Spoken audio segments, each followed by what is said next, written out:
சென்னையை வர்தா புயல் புரட்டி போட்ட நிலையில் சாலையோரம் விழுந்த மரங்கள் மற்றும் மின் கம்பங்களை சீரமைக்கும் பணிகள் முழுவீச்சில் நடைபெற்று வருகின்றன.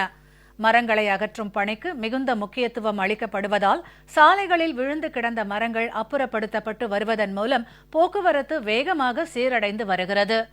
மணிக்கு 190 கிலோமீட்டர் வேகத்தில் சென்னையை தாக்கிய வர்தா புயலால் நகரின் பெரும்பாலான பகுதிகளில் மரங்களும் மின் கம்பங்களும் அடியோடு சாய்ந்தன. இதனால் போக்குவரத்து பாதிக்கப்பட்டு மின் விநியோகமும் முற்றிலுமாக முடங்கியது. இதையடுத்து தமிழக அரசு மீட்புப் பணிகளை துரிதப்படுத்தியுள்ளது. சாலையோரம் விழுந்து கிடந்த மரங்கள் போக்குவரத்துக்கு பெரும் இடையூறாக இருந்ததால் அதற்கு மிகுந்த முக்கியத்துவம் அளித்து பணிகள் வேகமாக நடைபெற்று வருகின்றன. மாநகராட்சி ஊழியர்கள் இயந்திரங்கள் மூலம் மரங்களை அப்புறப்படுத்தி வருகின்றனர். சென்னை கோடம்பாக்கம் பகுதியில் 8 ஜேசிபி இயந்திரங்கள் உதவியோடு 200க்கும் மேற்பட்ட ஊழியர்கள் பணியில் ஈடுபட்டு வருகின்றனர். அசோக் நகர், கோடம்பாக்கம், கீழ்ப்பாக்கம் உள்ளிட்ட பகுதிகளில் பாதிப்பு அதிகமாக இருப்பதால் அங்கு ஏராளமான மாநகராட்சி ஊழியர்களும் மீட்பு குழுவினரும் இணைந்து இப்பணிகளை மேற்கொண்டு வருகின்றனர். சென்னை மாநகராட்சி ஊழியர்கள் மட்டுமின்றி தமிழகத்தின் மற்ற பகுதிகளில் இருந்தும் வரவழைக்கப்பட்டுள்ள ஊழியர்களும் மீட்புப் பணியில் முழுவீச்சில் ஈடுபட்டுள்ளனர்.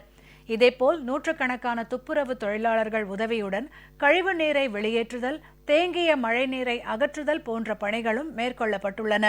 தமிழக அரசின் துரித நடவடிக்கையால் சென்னை நகரின் பெரும்பாலான பகுதிகளில் இன்று பேருந்து போக்குவரத்து சீராகியுள்ளது. இதேபோல் சாய்ந்து கிடக்கும் மின்கம்பங்களை அகற்றுதல், அவற்றுக்கு பதிலாக புதிய மின்கம்பங்களை நடுதல் போன்ற பணிகளும் வேகமாக நடைபெற்று வருகின்றன.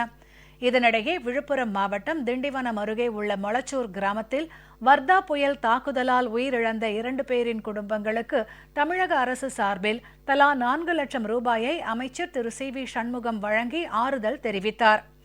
இந்நிலையில் திருவள்ளூர் மாவட்டம் பொன்னேரி, பழவேற்காடு மற்றும் அதன் சுற்றுவட்டார பகுதிகளில் வர்தா புயல் தாக்கத்தால் பாதிக்கப்பட்ட இடங்களில் நடைபெற்று வரும் சீரமைப்பு பணிகளை அமைச்சர் திரு எஸ்.பி. வேலுமணி, மாவட்ட ஆட்சியர், சட்டமன்ற உறுப்பினர்கள் உள்ளிட்டோர் நேரில் சென்று பார்வையிட்டு ஆய்வு செய்தனர்.